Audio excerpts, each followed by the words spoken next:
Hello, my name is Mike McClellan and welcome to my fourth YouTube video. This one's going to be a short one. Just an update on my ruptured left biceps. If you watch the second video, I talked about how I ruptured it on May 31st and had the repair done on June 18th. Well, I got the bandage taken off on June 26th and they made this brace for me right after they took it off. It's kind of like a half cast. It's stuck at 45 degrees. I can't extend it more than 45 degrees or bend it any more than 45 degrees. Stuck right at a 45 degree angle at the elbow. Supposed to wear it for 6 weeks. They're going to adjust it as time goes by so I get more extension, but for right now it's stuck at 45.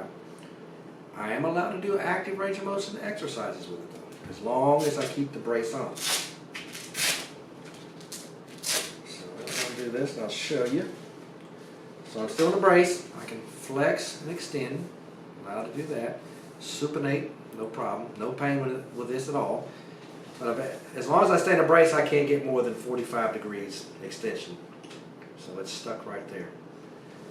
Now after they took the bandage off, the surgeon came in and he was really worried about nerve damage before the surgery.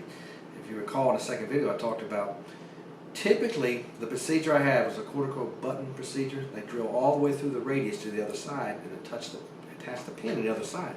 He didn't do that. He was worried about damaging a nerve, so he just went on halfway through, or just a little bit through the top side of the radius and attached it under there.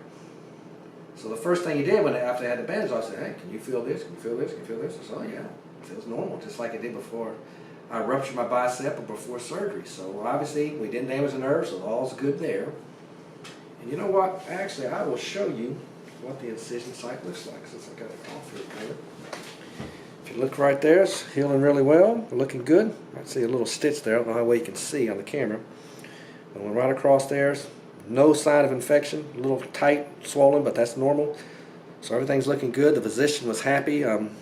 Right after we took the bandage off, it's still looking good. Probably a little less swollen now than it was then. And you know what? I've also, let me tighten this back up first and I'll show you something else. I'll show you the x-ray that he took right after he took the bandage off, and it kind of shows the button that's in there. So let me get this up here. Hopefully you can see it on the camera. Hold it right there. This is my humerus, or upper arm bone. And here's the radius and ulna, but the radius is where the bicep tendon attached. If you can see that little kind of a light spot right there, looks like a pin, like a little cylinder about a millimeter or 2 millimeters long in this picture, right up under the radius. It's down just a little bit. This bump right here, that's the radial tuberosity. That's where the bicep originally attached, was right there. Now the other physicians, they would have drilled all the way through to the other side, stuck this pin all the way down here. So the tendon would have more contact with the bone. It's supposed to be a stronger fixation. I have a big question though. If the tendon originally attached right here, and they're pulling it all the way down to the side, how are they doing that? They just stretching the heck out of it? You know, that's going to make that bicep really tight. Or how? I didn't know you had that much tendon to do that. So that's a question I'm going to ask my surgeon when I go back and see him Wednesday. So he just went under a little bit, so obviously he didn't have to stretch it that much to put it in there. But all is good so far. No infection. Did not damage the nerve whatsoever, so everything's looking good. I just hope the fixation that he did is going to be as strong as the one going all the way through. So I'm going to be very careful with it. Let's just hope it turns out all right. So, now, I want to say this. I actually joined Planet Fitness 3 or 4 days after the surgery. Surgery was on a Tuesday. I joined on a Friday. I've been working out ever since Saturday a week ago. I usually work out in my basement. I've got a well-equipped gym there, but I need machines now because I can't work this arm. And there's a few reasons why you should always work out after an injury, and especially the opposite side. Now, first reason, obviously when you work out, it's going to speed up the healing process, make you feel better, just make you healthier. That's one of the main reasons most people work out, to feel better and be healthier. So it's going to speed up the healing process. But there's another big reason.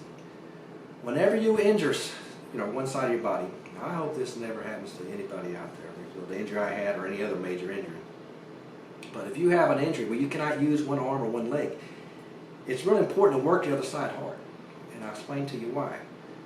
When you work that one side, when the nerve impulses come down from the brain through the spinal cord, not all the impulses go straight, to my case, my right arm. Some are going to cross over to the left arm. It's just the way the spinal cord works.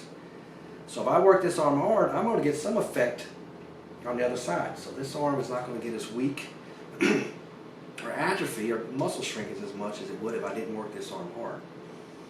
Now, so you might be thinking, well, Mike, you're going to end up with a big crab-sized pincher on this side, or you're like a crab, got one big pincher on one side, a little bit on the other one. But that's not going to be the case. If I work this arm hard, once I get the point, or I get the okay to start working this arm, it's going to get back to the way this arm is a lot quicker than if I did not work this arm.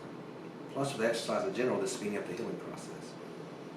So hopefully you'll never have to use this because you didn't get a major injury on one side. But if you do, FYI, now you know. So I just hope it never happens. So I said I get the stitches out July 3rd. I hope they allow me to get more range of motion then. I'll find out this Wednesday. And I said earlier this is going to be a short video, and it is. I've got to think of a proverb or a saying for today. And I think I'm going to borrow one. Ever watched any Clint Eastwood movies? I think in one of his Dirty Harry movies, he said, "A man has got to know his limitations." And I'm going to add to that just a little bit, a man or a woman has to know the limitations. And if you don't, you get yourself into trouble. So remember that. And as always, be good to each other when this world all together. Next videos should be up soon. It's going to be about the mind-body connection, how to achieve it, and how to keep it once you have it. That should be a good one. I hope y'all watch. And as always, if you have any comments or suggestions, leave them for me, or any suggestions for a video you might want me to make, put it in the comment box. I just may make it. And thank you all very much for watching, and hope you continue to watch. And next one will be up soon. Thank you. Bye-bye.